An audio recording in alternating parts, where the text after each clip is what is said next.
All right, we'll go ahead and get started here. Thank you very much for coming out this afternoon. I asked Lucy last night, you think there'll be maybe 10 people there or so? I didn't expect this many, so. um, my name is Mike McKinley. I know many of you know me. My wife is Lucy, who works at the front desk. Also, I do volunteer drive out here, so I've probably taken a few of you maybe to a doctor's appointment or something. So anyhow, thank you for the invitation to be here today. I have really enjoyed bicycling, and so they wanted me to come and just share a little bit with you about what my journey has been and what I plan for that. So anyhow, oh, okay, we can wait just a couple more minutes.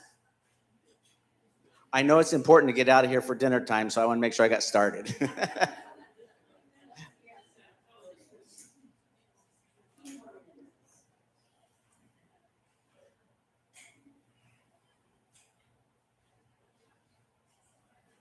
All right.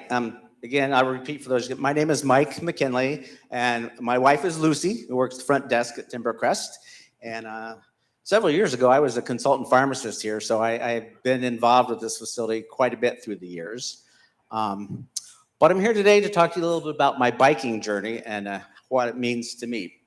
I've never been real physically active in my life. I didn't do sports or anything like that growing up, but about, 10, 15 years ago, I had a neighbor that challenged me. He did a lot of running, and he thought it'd be good if I ran with him, and I had no desire whatsoever to run, just didn't want to do it. So he suggested that maybe I would ride my bike with him while he ran. So that worked out for a while. I would go on little bike rides, and he ran. He's just no longer doing anything like that, but I kind of went from there. So I started out just riding my bike around town and stuff like that. And then I had another friend who, we went down to Nashville, Indiana, and his wife and family were there, and he wasn't there yet, and he had ridden it from, some other town. Like, how do you do that? Ride, 20, 30 miles on your bicycle? So we just kind of talked about it and different things, and he told me what he was doing. Sounds like something maybe I could do, because I knew I needed to be active a little bit more, and it was fun. You got to be outside, see what was going on, and it wasn't as hard on the knees and things like that. So that's kind of how I got started in it. And so I'll kind of go through where some of my rides have been and all. But before that, obviously this is my bicycle that I have. There's a lot of important gear that goes with it. Always important to carry extra water bottles with you, because you have to stay hydrated as you're riding. That's a very important part of it. I am a huge bicycle helmet advocate. I don't leave the house without a helmet on if I'm on my bicycle, and I'm also really encourage all my neighbor children to wear their helmets. Some of them don't, because they say they know how to ride a bike, and I'll tell you a little story about that later. But a few of my neighbor children, they always look at me and they go right back and put their helmets on, because they know how important I think it is.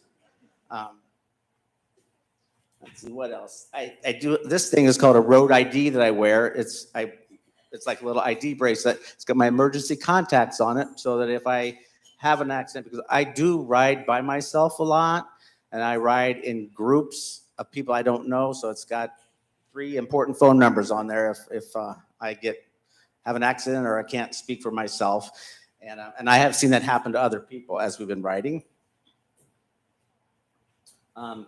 Always a pair of gloves that I wear. This is just so you don't get your fingers go through these. They're fingerless, I guess you call them. But these are just to help your hands, so you don't, as you're riding, takes away some of the pressure, and so you don't get like the carpal tunnel and things like that and blisters. So I wear these out quite a bit, because they're like a foam and they pack down so you get new ones. What else? And of course, you have special bicycle shoes. Not everybody wears these, but they're cleats, and they actually attach to the pedals, which is good and bad. It's good, and the idea is with every downstroke, and you have an upstroke, so you're actually pulling and pushing, so you get a lot more efficiency on the bicycle. The downside is when you go to stop, you have to what they call unclip, You have to turn your ankle out so it comes loose. And I will tell you from vast experience, anybody that wears these has always had an accident at some point, because once you start to fall, it's mentally impossible to turn that ankle out and get that shoe loose. You're just attached to the bicycle. And I have had my share of accidents.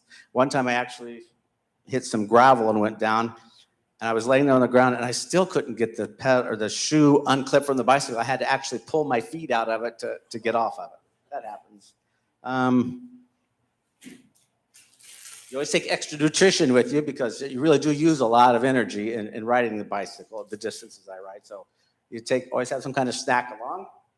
And sunglasses are always really important, not just for sun. And I don't wear sunglasses much when I drive or normally. But when you're riding a bicycle, the bugs and the wind and the dirt and everything. So I always wear these, or I have a clear pair if I go in the evening. And you always take some cash with you. You never know what's going to happen along the way. So if you happen to get stranded, need help, you can offer somebody a $20 bill to take you back to where you need to go. And speaking of back where you need to go, I did learn that AAA does come and help bicyclists. Fortunately, I've never had to use them, and we have AAA, but they will help you on your bicycles. That was good to know. So it's kind of how I got started, kind of what my gear is. So when I talk about riding, I do some just riding around, but I really have, what I want to talk about mostly are the organized rides that I do. And I know some of you have expressed that you have family members that have done some organized rides or are going to.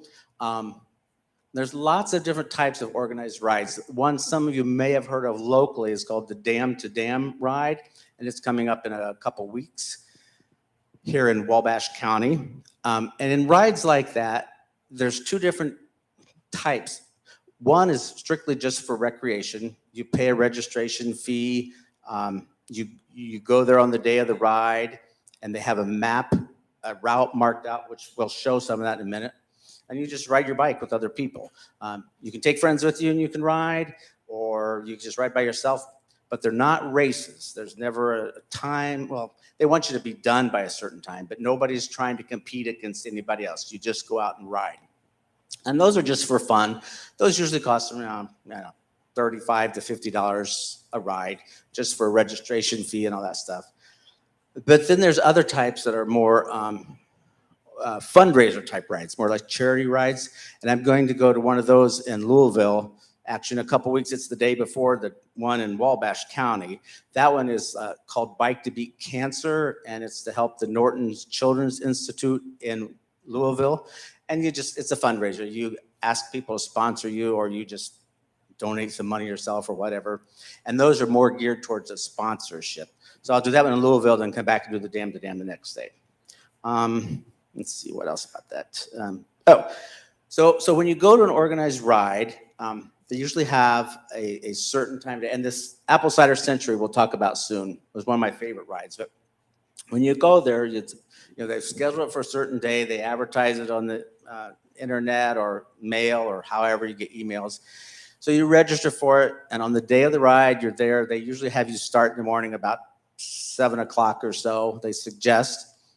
Most of the time, they just give a suggested starting time, and they have a place like that. That's the start-finish line, and you just go out there and take off. There's not like a gun that tells you to start or a specific, everybody doesn't get together and leave at the same time.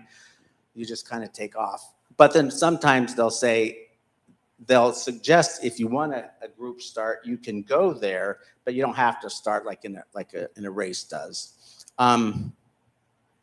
So then you ride. They have the route marked. We'll show those in a minute. And then you just ride the marked route.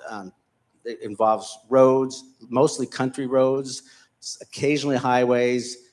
Once in a while there'll be a bike trail on it, but not usually are there many bike trails. And then they have along the way what's called a SAG stop, SAG, which stands for Supply and Gear.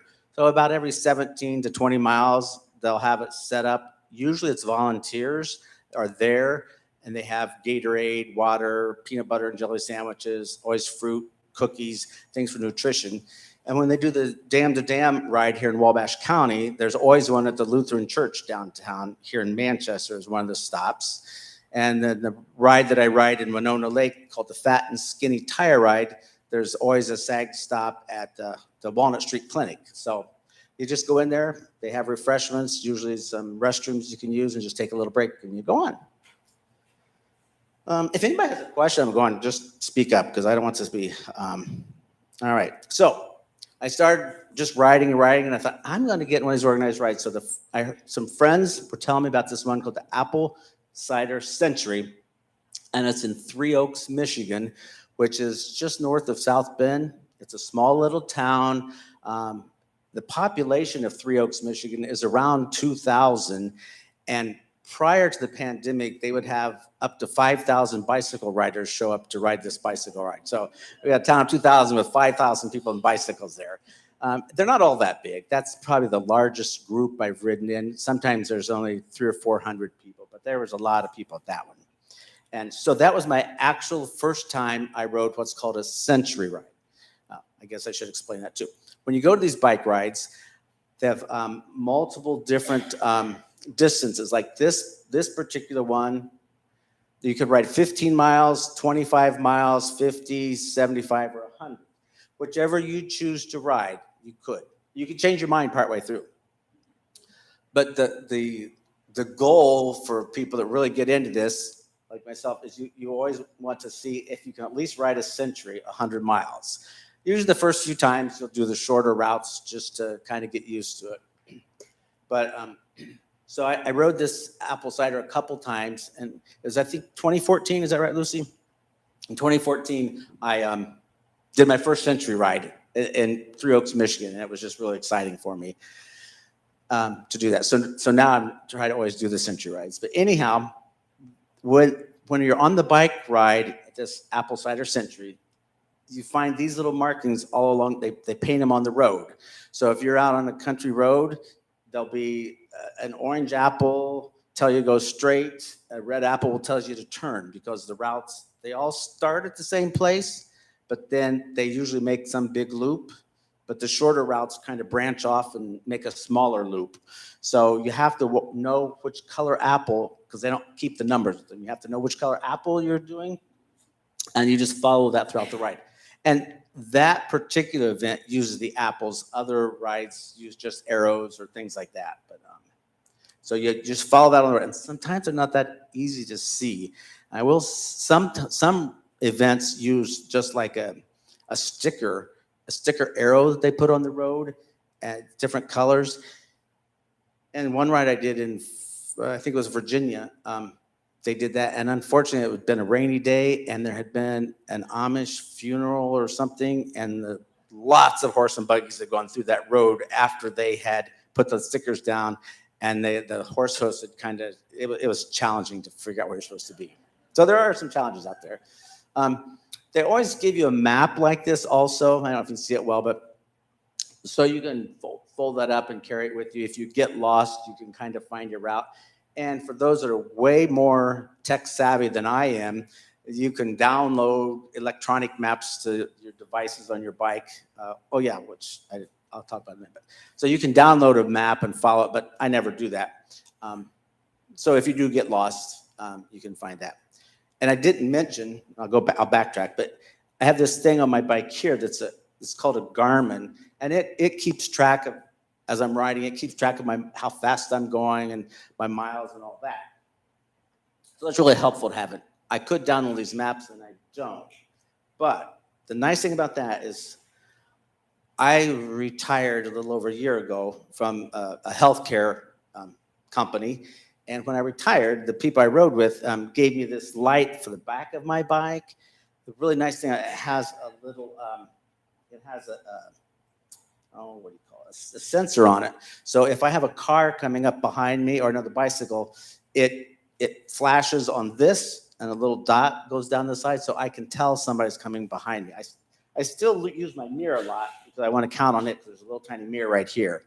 But it's nice. This is kind of a safety thing to tell me somebody's coming behind me. I really, really appreciate that. Okay. There again, that's the Apple Cider Center. And this is after I'd finished the ride, and somebody just took my picture there. And of course, one of my favorite jerseys there is my Butler University jersey. I have to wear that. And while speaking of jerseys, I didn't mention the bike clothes. They're pretty form-fitting, and the idea of that is cut down wind resistance and things like that.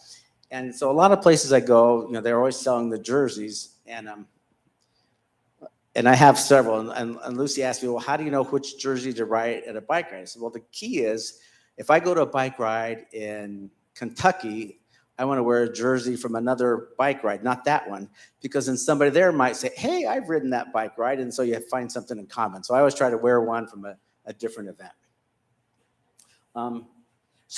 Okay. That's another little device I have on my computer. That just shows my distance. So that particular ride, I'd ridden 102.5 miles. I was pretty pleased with that. Well, what do you do when you go to these bike rides? Or how do you stay? Because they're not all local. This was, again, at Three Oaks, Michigan. And that time, I just stayed in a tent. They had their city park open. And it's free camping. You just camp there as long as you're a rider and just stay there with that. And I'll show you later how I've upgraded from that. There I am right in the middle there.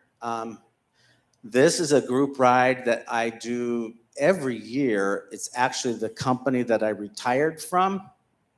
They really promote wellness. And so every year in June, we do a 200-mile bike ride over 3 days. And we stop and visit long-term care facilities. And there's usually about 10 on our route. And probably 25 to 30 riders. We stop and just talk a little bit about wellness. Just encourage people to take their medicine when they're not taking it, to make sure they get exercise, things like that. So we feel like we're exercising, and our favorite exercise is bike riding, and not everybody's is, and that's okay. But just do something. Walk around the halls. Just do something. And so that's a fun ride every year. I do that one. And that one we do in different places. We're in Michigan once, ridden in Indiana 2 or 3 times, southern, northern, Ohio, Kentucky, different places around. And that's just, in this particular event, they have a big festival going on. There's, people are really encouraging us, and so they had all this stuff before we got there. Just another way they mark the roads. Okay.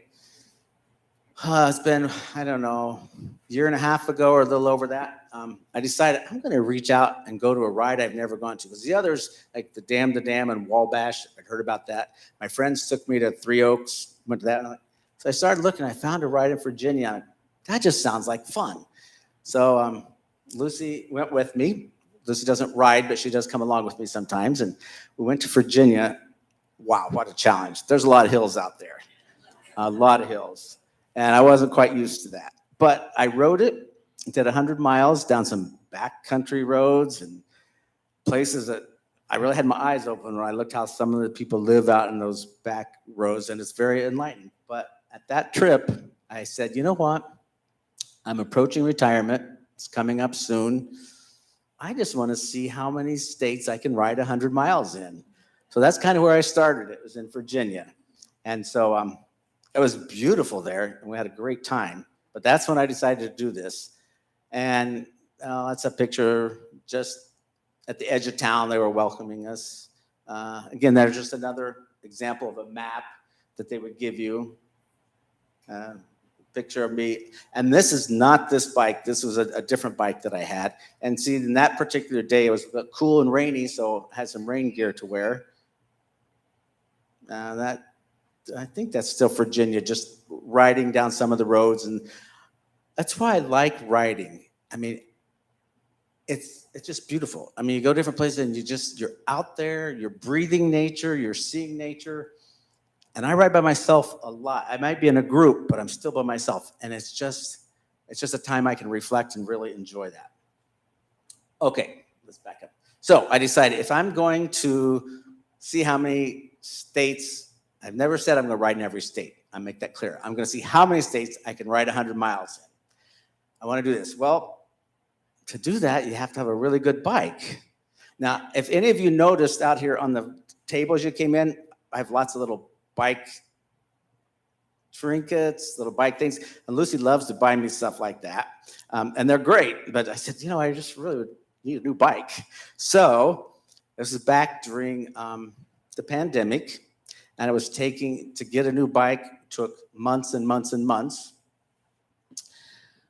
But I said, if I want a new bike, it needs to be, because bikes are very specific. If you're going to ride this kind of distance, you want a bike that really fits you. And I'm shorter, stouter, and I got to have the right distance. So I decided I was going to order me a bike. So that was my retirement present to myself. And they were able to, it was custom made. I mean, Trek, they did all my measurements multiple times, every which way you can imagine. And I got to pick out the color scheme and pick out all the different stuff. So then Trek made the bike specifically to fit me. So it has no retail value now because nobody else would fit that same size. But when it came in, the bike shop was so nice to me. They had me come in after hours one night, and they had it there so I could see my brand new bike. And they knew I was about to retire, but my company didn't. So I could not show this picture to anybody because they put a retirement balloon on there. So I had to be really careful who saw that picture, and just the people at the bike store, because I was very excited about that bike. And of course, when I got home, our little puppy dog wanted to be in the picture. Okay, so, and one thing about this bicycle, I will tell you, I kind of forgot. You were able to do all the design and pick out the colors. It's kind of dark and you can't see, but I just picked out this green, and they said you could monogram it, put your name on it or anything you wanted like that. And I chose not to do that, but it's on this other side. I just put the little word trust right there. And I did that because early on, our daughter she made jewelry. She was making money for these sponsored children that she has. And of course, Lucy had jewelry and grandma had jewelry, but I didn't wear jewelry. But she made me a little pendant that said trust. Said, Dad, take this on your bike rides with you. So I always carried that in my pocket. And I thought, got to put that on my bike. So anyhow, that's why it says trust on there. All right. Where's this one at? Let's see. So this is just another ride I did. Okay. So we upgraded from the tent. I just said, well, if I'm gonna go to as many states as I can, I gotta have a better place to stay. So after I got my retirement bike, we found this little tiny camper.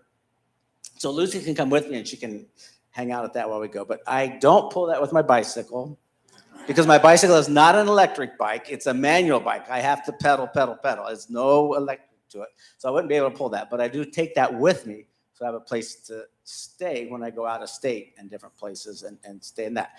And it is out here in the parking lot when we're done, if anybody's interested in looking at it.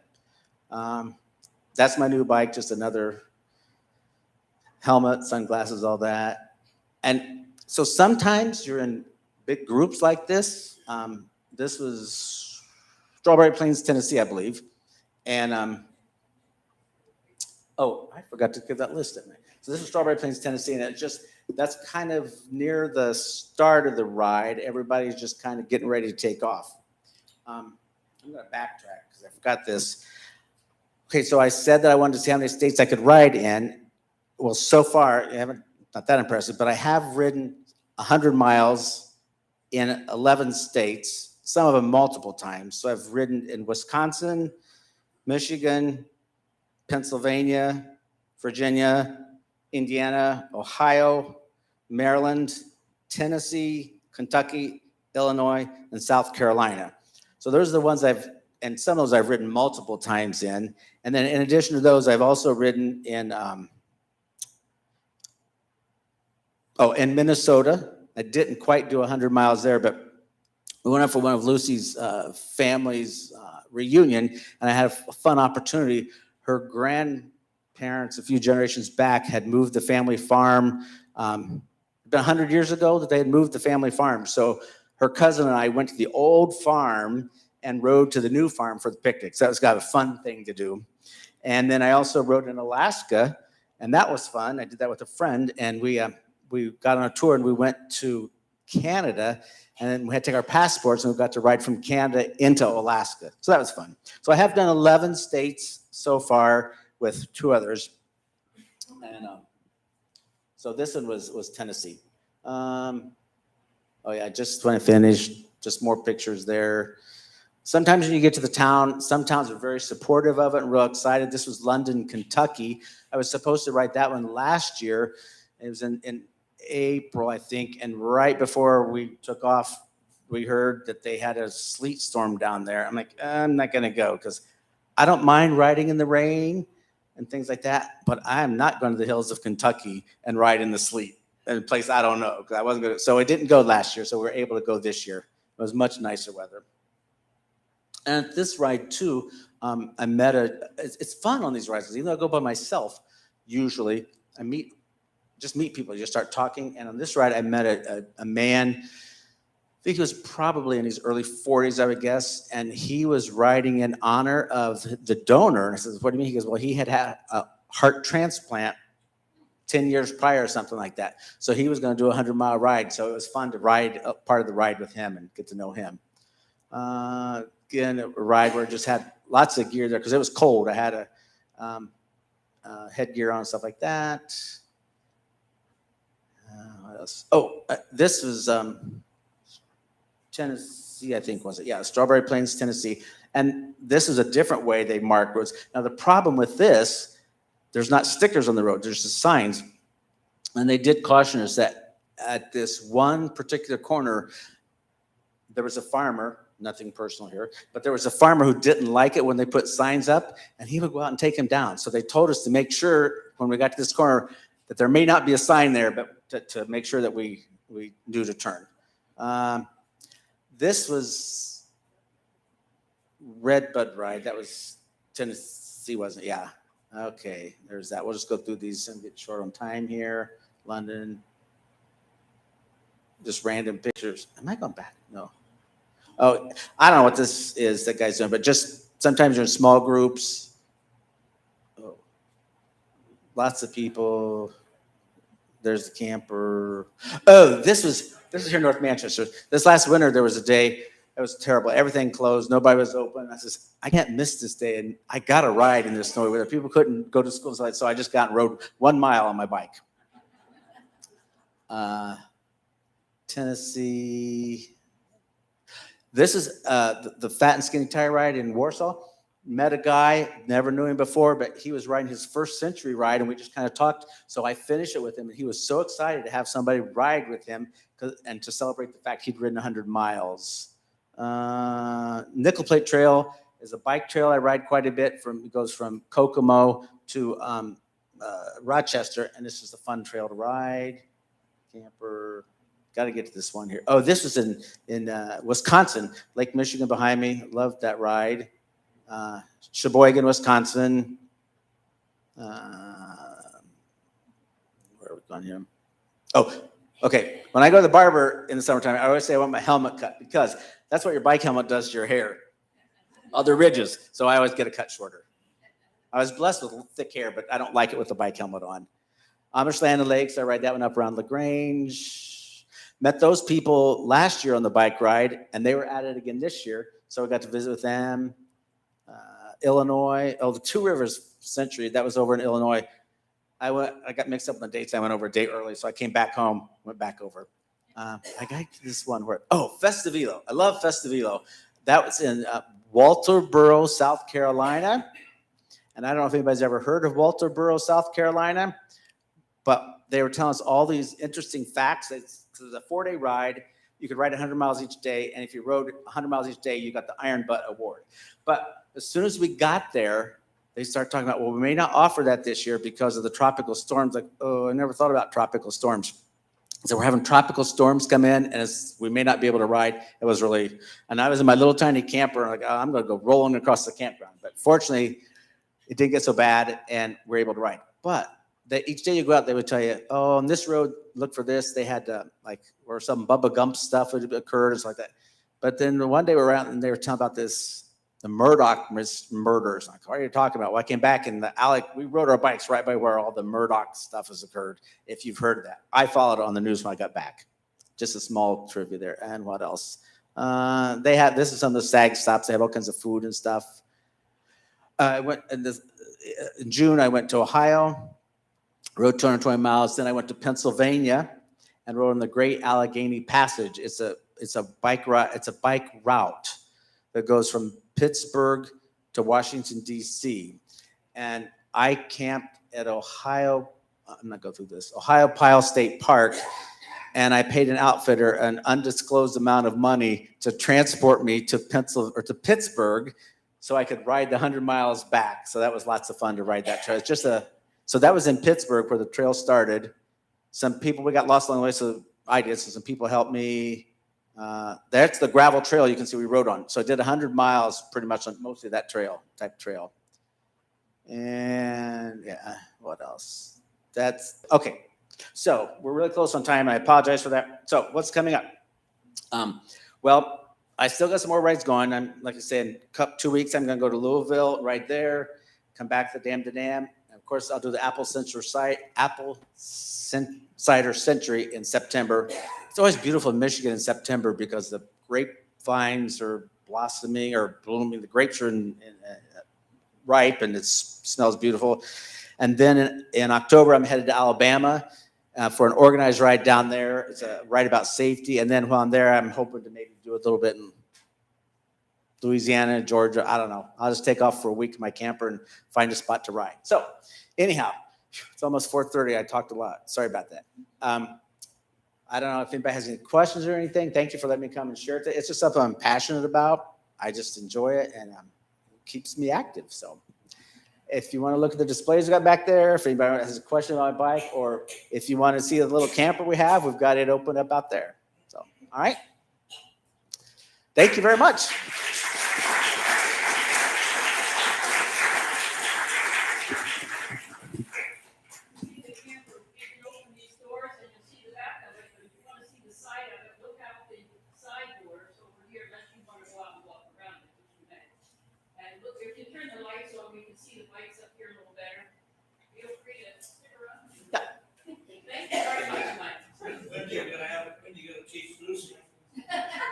Well, she's my support.